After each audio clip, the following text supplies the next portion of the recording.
I do not like the Fusion Pro, I thought you'd know. I wouldn't play it on a boat. I've got mini gamepads not to gloat. If you think she's the best, you're a naive dote. This is the weirdest intro I never did wrote. For best plastic princess, she does not get my vote. Dr. Seuss over here, or Dr. Caboose, if you will. That was inappropriate, I apologize. So in case this is your first time seeing this ugly mug on the internet, what I primarily do on this video platform is incredibly comprehensive, in-depth reviews of gamepads or controllers, usually of the custom pro or premium variant. The expensive ones with paddles on the back and trigger stops and swappable thumbsticks and less shitty warranties. But the distinct pleasure of trying all these controllers is that I get my grubby mitts, my gamer bratwurst here, on mini back paddles or rear button designs, and because of that I can say with strong confidence, the PowerA Fusion Pro and Pro 2, there's virtually no differences in all honesty besides the addition of a share button and a little niblet for audio controls and USB-C instead of micro. That rear paddle design gargles Gorgonzola, especially when you consider the vast majority of premium and custom controllers for the Xbox platform. There's a smorgasbord. There's no shortage of custom premium or pro controllers for the Xbox platform. That is not the case for the Nintendo Switch. It is quite scarce, especially with 4 buttons or paddles on the back. 99% of the time, Switch Pro controllers, like the ones I've reviewed on this channel, have 2 rear buttons. However, PowerA has a Fusion Pro variant for the Switch.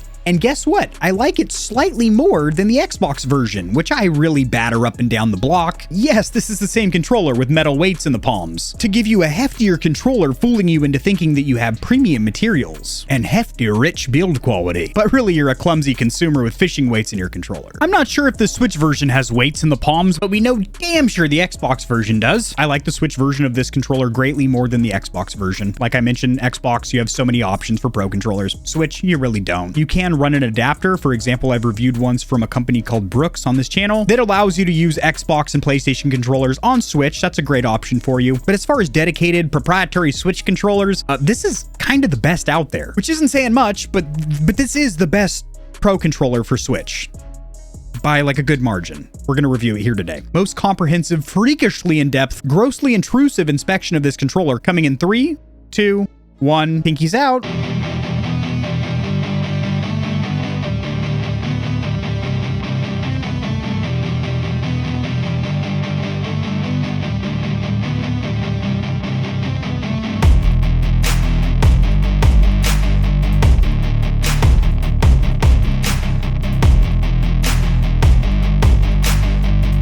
So as for the price and where you can buy this controller, you have quite a few options because PowerA is stocked in several brick and mortar stores such as Walmart and Best Buy. And of course, you can get it on the interwebs through the PowerA website. However, I recommend going through Amazon because you have that additional layer of customer support. Recommended retail of this controller was $100 US when it launched. However, all third-party vendors, Walmart, Newegg, Amazon, Best Buy, are selling these controllers for $80 currently. And don't get confused if you see a black faceplate version and then a white faceplate version. This is not 2 different controllers. There is actually a magnetic detachable faceplate within the box, so remove that confusion. There's only one color or version of this controller. Now, as for packaging and included accessories, it is very similar to the PowerA Fusion Pro for Xbox. However, it's plastered with red, as that is Nintendo's theme color, as opposed to lime green on the licensed Xbox product. If you'd like to pause the screen so you can read the outer box, you can do so now. You do have an included carrying case, which is actually high quality. We'll look at it in just a moment, and it is held in place with this plastic tray. You will have an envelope with your documentation wrapped in a plastic bag. Real nice little touch with this flat matte black and then a gloss black Fusion logo.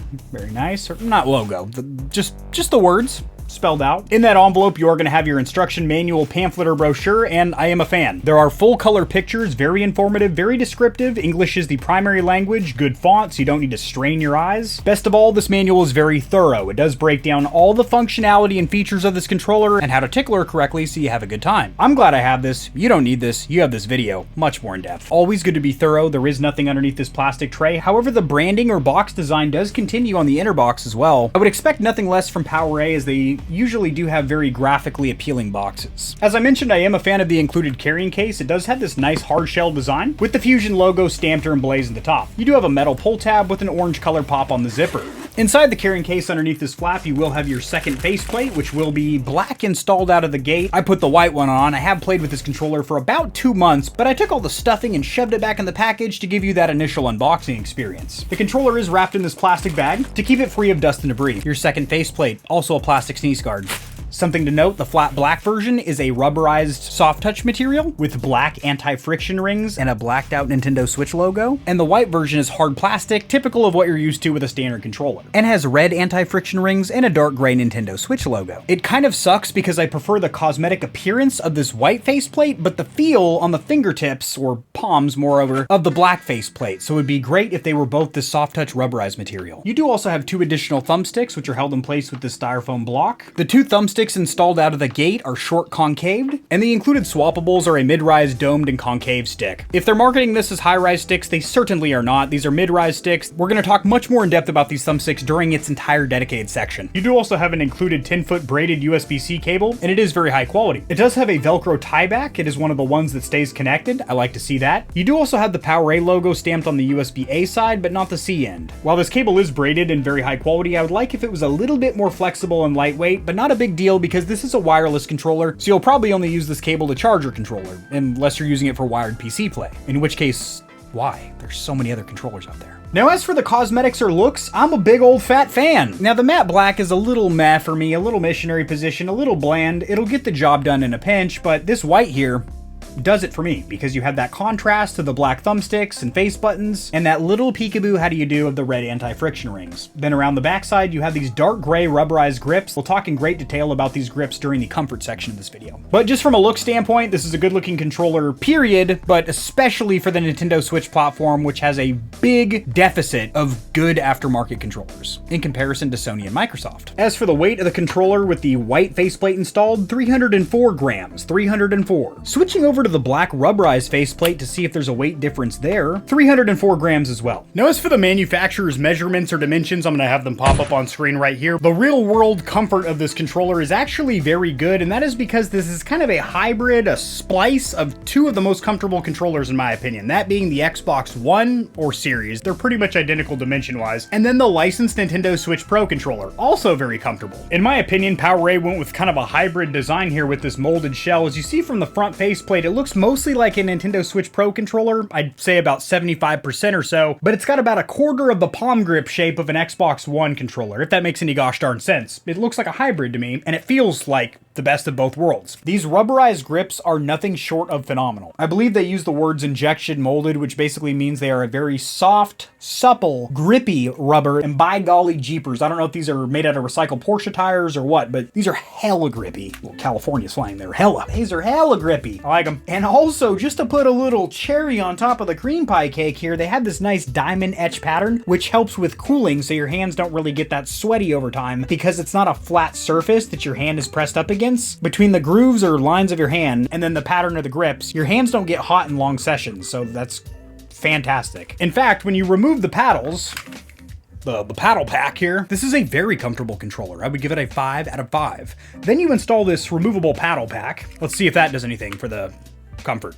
3.5. Wow, Kevin, that's a big old difference there. It sure is. These rear paddles are a hot mess when it comes to comfort. They are jagged plastic, and I use the word jagged, not sharp. They are not going to cut you. You're in no danger whatsoever, but they're rounded, but very, very thin and not very comfortable when you make contact with it, which is going to be constantly with both of your middle fingers as they rest naturally on these top 2 paddles. All 4 of the paddles are way further away from the rear shell than they should be. Plus, the top 2 paddles are actually too short and too wide on top of being too far away from the rear shell, which makes them incredibly uncomfortable for your 2 middle fingers. As for your 2 ring fingers, as their duty is to take care of these bottom paddles, they're not having a good time either, because these rear paddles are so damn far off that rear shell that your fingers are cocked out at an unnatural angle. Not a fan of that. Because I got the comfort section of these rear paddles out of the way, when we get to the actual rear paddle section of the review, I'm gonna brush over how uncomfortable these bad boys are and just focus on what I do and don't like about the actual paddle mechanisms themselves. Surprise! This is still plastic and these are metal, meaning it eats away the module every time you actuate the switches.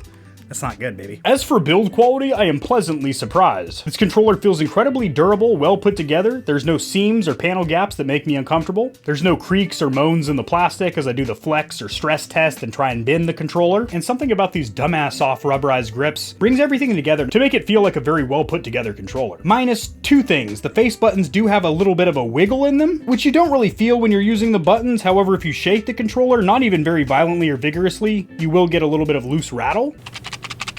Now as for a quality control reputation, you already know if you've seen my videos what I'm going to bring up, and that is going to be the metal weights inside of the palm grips of the PowerA Fusion Pro, as well as some of PowerA's other models in the lineup. I'm not going to go over this topic and beat a dead horse into glue goo, but it is a very deceptive practice, IMO, or in my personal opinion. Having said that, other than that one Husker Du, how do you do, PowerA has a very good reputation in the controller community for offering a very good bang for buck, or price to performance. Considering you can pick up these controllers at Walmart, starting at around $30 for the PowerA Enhanced, which is a 2 rear button wired controller, or the PowerA Fusion Pro for around $60, $70, PowerA offers a lot of features that are usually only seen at a higher price point. As for the warranty, I am pleasantly surprised. If you flip that awesome instruction manual around to our backside, you can see there is a 2-year limited warranty. Now granted, this is limited to you not doing silly willy stupid shit with the controller, and it being natural manufacturer defects, but if it is, that is a pretty lengthy warranty, in fact better than most of its competitors, even in a much higher price point. So the length in combination with the fact I have heard PowerA is very good about honoring their warranties, quickly getting you a new controller in your hand, or a refund, your choice, I'm gonna give them a 5 out of 5. As for the directional pad or D-pad, I am quite a fan. It is tight, it is tactile, and it feels very well buttoned down. For a membrane switch, that is. There's still a rubber plunger mechanism under there, just like the face buttons, but it feels very precise. And there is also an excellent pivot point right at the center of the D-pad. The only complaint I have, not even a complaint, just something I'd like to see with their next version or iteration, is just to round the edges of the D-pad ever so slightly, making quick roll-offs and direction changes that much easier. Overall, just a great D-pad, 4.5 out of 5. As for the face or action buttons, good on most accounts. The only 2 issues I have being one, that audible rattle or wiggliness that it has when you shake the controller.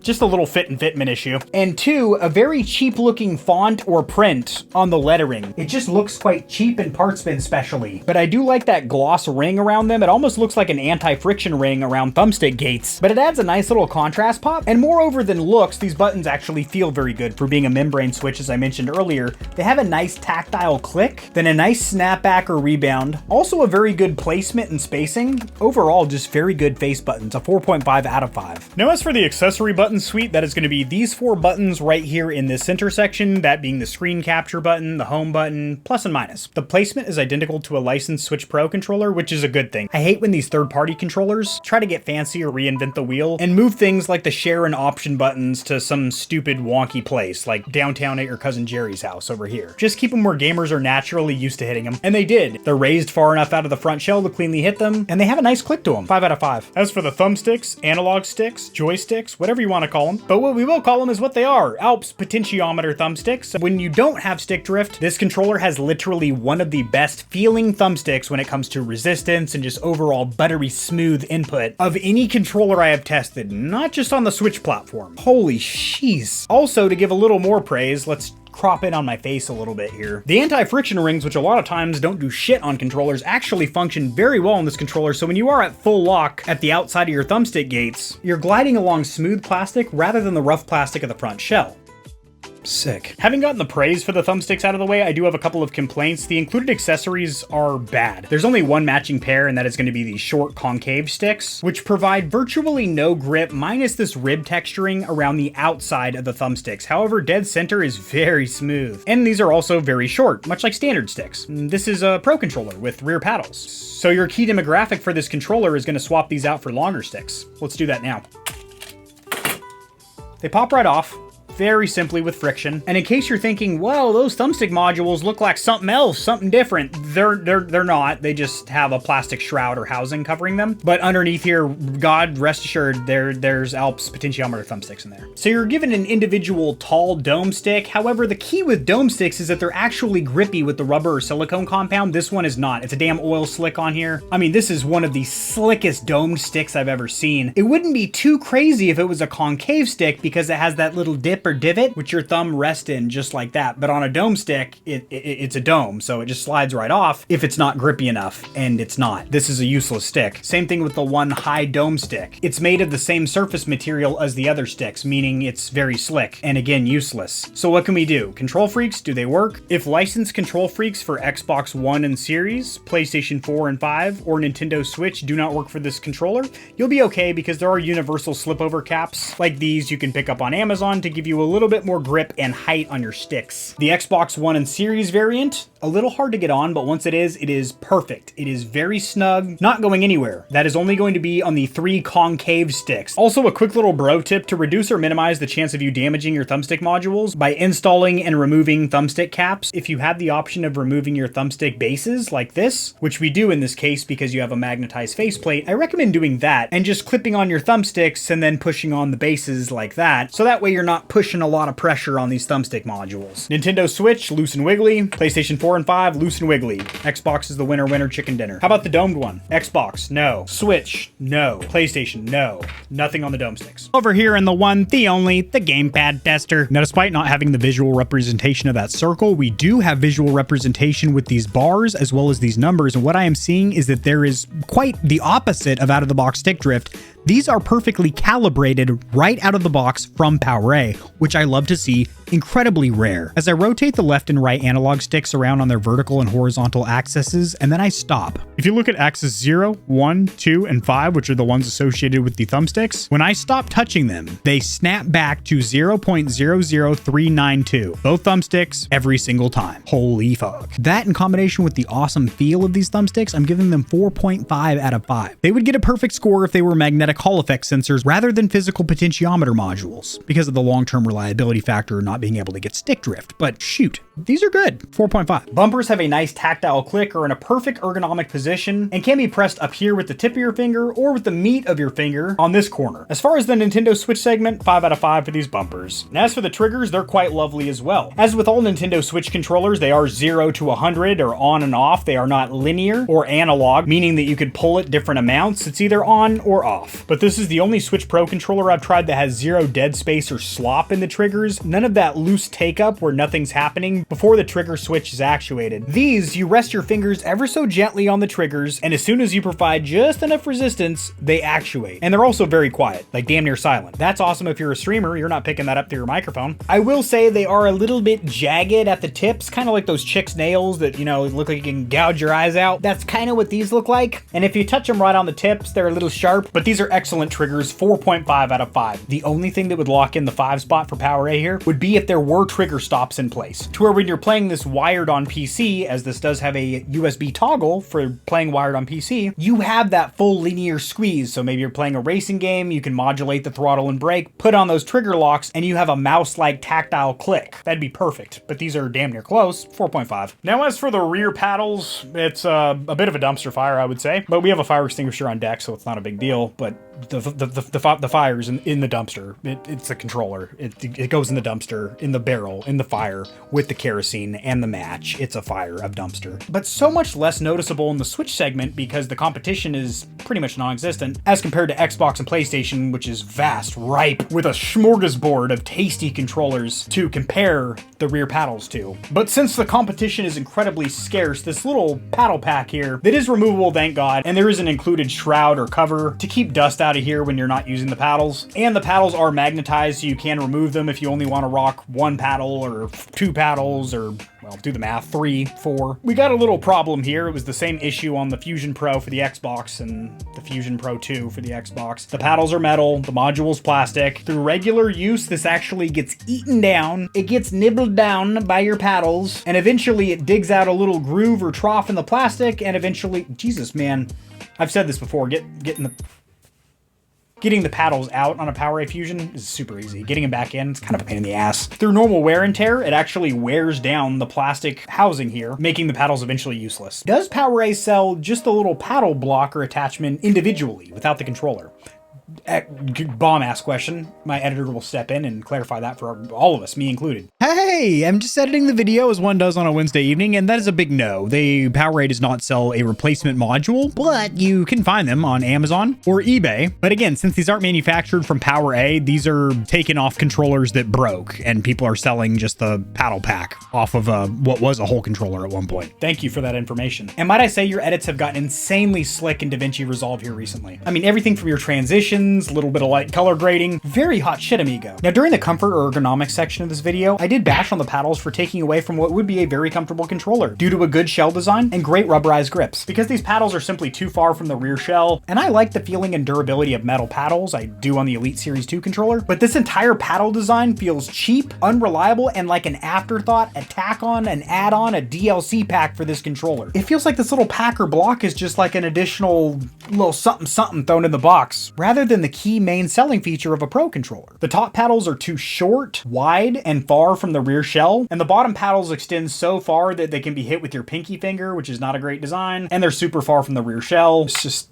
they're fucking horrible. The one redeeming feature is how quick and easy it is to remap the rear paddles, which I'll show you right now. Pairing to the Nintendo Switch is supremely easy. On the home screen, go to Controllers, change grip. On the Switch Pro, wake up the controller by either pressing the home button or the sync button on top. If the controller isn't powering on, check the slider in the back is switched to the Bluetooth mode, because that will utilize the battery as opposed to using USB-C for power. Then press both triggers and you will pair up your controller, which is now being shown as 2. Remapping the rear paddles is also freakishly easy. Hold down the remapping button for about 3 seconds. This LED light on the front will begin to flash, and you've got to be quick. She doesn't stay in remapping mode for long. Press the face button, then the rear paddle that you would like associated with that. Now, unfortunately, it doesn't stay in remapping mode, and you have to re-enter mapping mode for each concurrent button. I prefer controllers that stay in remapping mode, and you can bind both or all 4 of the paddles, then exit remapping mode. Even with this being the only 4 paddle or rear button design that I found for the Nintendo Switch, I'm giving them a 1 out of 5. As for battery life, this controller does have a 900 milliamp hour pre-installed, which is pretty good. 1000 is kind of the golden standard currently, but you will see good controllers range between 850 to 1100, with cheap, shitty, generic knockoffs on Amazon sporting 5 and 600 milliamp hour batteries. But the advertised playtime from the manufacturer is 30 hours, which is very, very good. And in my testing, that was quite accurate. I was getting around 30 hours, exactly what they advertised, which is really good. The only other wireless controller I can think of that has better battery life would be the Elite 2, which is advertised at 40 hours of playtime, but it's actually more than that in practice, and literally hundreds, if not thousands of hours of standby time. I have left an Elite Series 2 in a drawer for about 4 or 5 months, picked it up, played with it about 5-6 hours, put it back in a drawer, and done the same thing over. This is the Elite 2 of the Switch world when it comes to battery life. Freaking good. 30 hours. Holy crap. As you can see, the controller is not recognized in X input test. Now, I can try and spoof compatibility using a program called Rewazd, which I will do now on camera. I'll do a lot on camera. Speaking of doing more on camera, live streaming is going to be happening here soon. Good old Rewazd, being the sensual program it is, already has a preset called Switch to Xbox 360. Let's go ahead and click that. Click this little Harry Potter wand, select Virtual 360, click Apply. Oh, you can't see because like my face is. But now, as you can see, it's green and it's showing remap is on.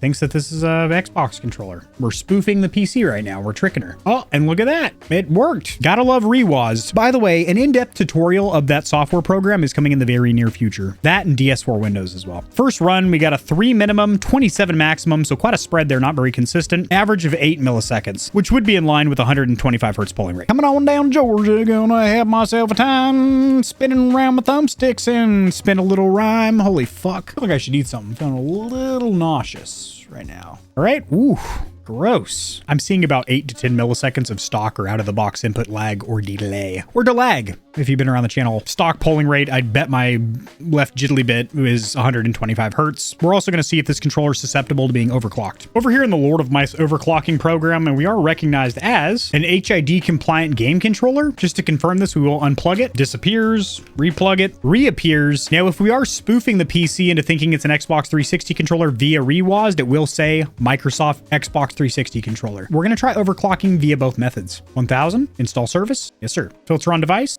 Install service. Yes, sir. Unplug, replug, and she looks overclocked to me. Need to turn Rewazd back on. Once again, there she is. Let us give her the business and see if it's any faster or more consistent via this method. No. Slow and steady wins the race. Does it? So no result there. We're going to overclock once again, spoofing the PC to think that it is an Xbox controller. And now, as you can see, we are recognized as an Xbox 360 controller for Windows. It is showing a 1000 hertz rate, but that it is not being filtered with no estimated input delay. Get a little warning here. Hey, this is an unknown controller. Do you want to overclock it? That's mission impossible. Yes, I do. Bam. Unplug, Replug. God, I love Rewazd. No affiliation with them whatsoever. Just my honest thoughts there. So not from a lack of trying different methods, but this controller is not susceptible to being overclocked. The performance didn't change whatsoever via overclocking. Use the controller on your PC via Bluetooth. Make sure it has a sufficient charge. Then the toggle or slider on the back, go ahead and switch that from USB to BT for Bluetooth. Hold down the sync button on the top of the controller. My God, that piano black is already collecting scratches and fingerprints and whatnot. You will see the LED lights begin to flash green on the bottom. And on your Windows 10 or 11 PC, you have a few ways of getting to Bluetooth. Press the Windows key on your keyboard, type in BLU, right there, Bluetooth and other devices. Click on add a device, and this first option, Bluetooth. Well, after further dicking around off camera, I was still unable to get this controller working via Bluetooth on my cell phone or the PC. She's pretty much a Switch exclusive. I'm sure somebody's gonna get this bad boy working via Bluetooth, but by God, it's not me, not here, not today. But that's okay, because myself and damn near any stallion or stallionette watching wouldn't pick up this controller for use on PC because there's so many other options. But for Switch, there's not.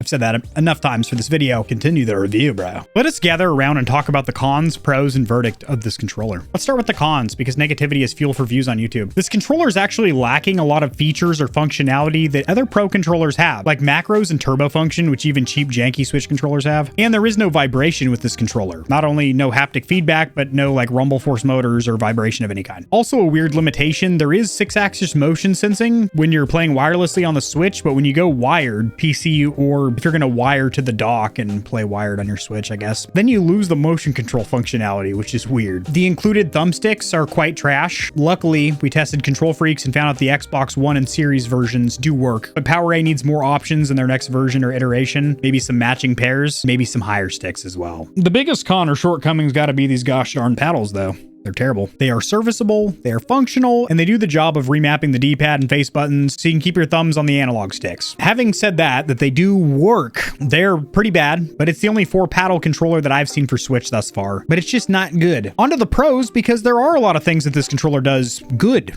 well above average. 2-year warranty. That's great. That's long. Those rubberized grips are some of the best I've ever felt. Right up there with like the Scuff Reflex, Hex Gaming, and AIM, which are all much more expensive controllers. Battery life of 30 hours, very good. D-pad, face buttons, triggers, bumpers, everything felt really good with this controller. The thumbsticks are an absolute joy. They feel incredibly buttery smooth, and when combined with some Control Freak caps, are great. You have those anti-friction rings and they just feel buttery smooth. Love them. Cosmetically, I think this is a great looking controller, especially with the white faceplate, but the matte black ain't bad neither. And the final pro is going to be the biggest one, and that is the overall package. The fact that for $80, shit, even at 100, which is what this controller launched at, but 80 now, which is the going asking price, this is a damn fine value when it comes to a Nintendo Switch controller. It is the only 4 rear button or paddle controller that I have seen thus far. I'm sure there's others out there, but I ain't seen them yet. I'd like to. Shoot them my way. And it's just ergonomically a very comfortable controller and a very enjoyable experience on the Switch. Out of all the Switch controllers that I own currently, this is my favorite. This is my daily. This is my go-to, even with the crappy paddles that I've been bitching about. As always, this controller is linked in the description below, as well as thumbsticks and other little things I mentioned throughout the video. I hope you stallions have a fantastic day, and I'll see you tomorrow.